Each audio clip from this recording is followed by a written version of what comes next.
you again, President Oballa. If you could just state your name and tell us what school and position you have, and proceed when you're ready. Thank you. Chair Anderson, member of the committee. For the record, my name is Oballa Oballa. I'm a student at Regular Community College in Austin.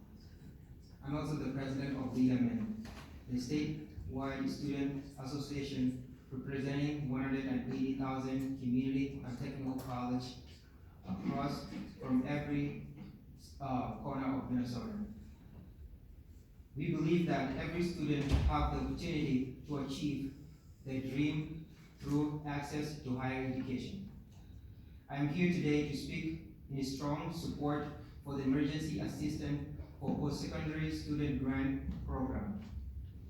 Going to college to get a degree and secure a better job has been part of my American dream since I moved to this country. This is a dream shared by Minnesotans enrolled in college across the state. There are many barriers that students face in college, including the high cost of tuition, the average cost of textbook. These are the costs that most students expect when they go to college. But like many Americans, the vast majority of our students live paycheck to paycheck. So when unexpected emergency arises, it can drill their path to college success. A medical emergency, a broken down car, utility bill, rent, buying grocery, and child care. All of these can stop college education dead its track. The recent released 2020 Hope Lab Center report on housing and food insecurity, in which over 80,000 community and technical college students across 25 colleges were surveyed, show major issues with homelessness and food insecurity among our students. 18% of our students were impacted some form of homeless in the past year. 39% of students were considered food insecure in the past 30 days, and 9% did not eat a whole day because they did not have enough money for food. When financial circumstances take turn for the worst, many students feel they are left with only one option: leaving school and abandoning their dream of college education. I went through similar experience during one of my semesters while I was a Reverend. Even though I was working full-time job in a hospital on top of being a full-time student, I found myself having to choose between paying for food and paying my utility bill. If it is not was for generosity of Reverend Community College Foundation, who provided me with a scholarship to help cover the cost, I wouldn't have to miss classes, drop out courses, to work more, only to further delay my graduation and causing me to drop out. I would now like to turn over to the LeadMN Vice President Priscilla to share a few examples of situations where these grants are being used and their incredible impact. Ms. Mayowa, welcome to the committee. If you could just state your name and tell us a little bit about yourself and proceed when you're ready. Thank you. Good afternoon, Chair Anderson and members of the committee.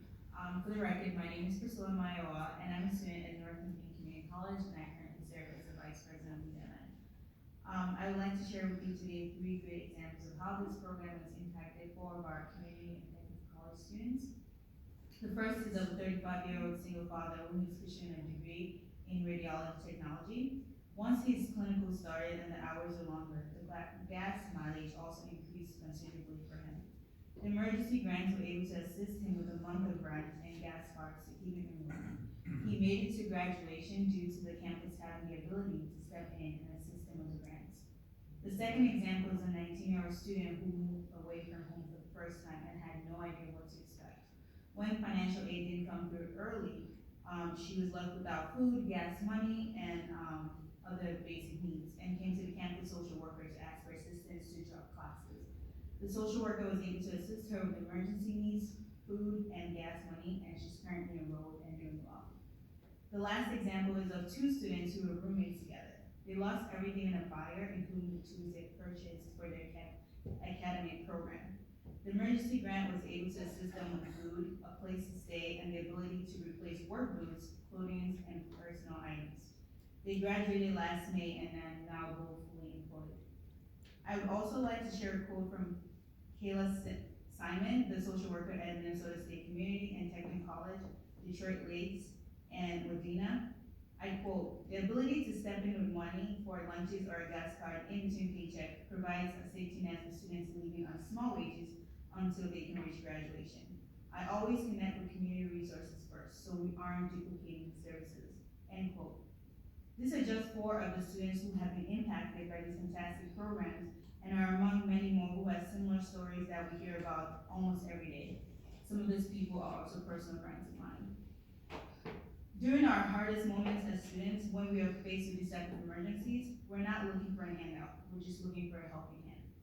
The emergency assistance for post-secondary student programs and campus staff like Ms. Simon are truly making a difference in students' lives and are helping to ensure that we can succeed and pursue our American dream. Mr. Chair and committee, I would like to continue with my testimony. Because of support I receive, I am able to speak before you today. But for many students, finding those support can be almost impossible because their college does not have an emergency grant or has run out of money. That's why a program like Emergency Assistance Grant are critical to student success and something we hope we expanded to every single community and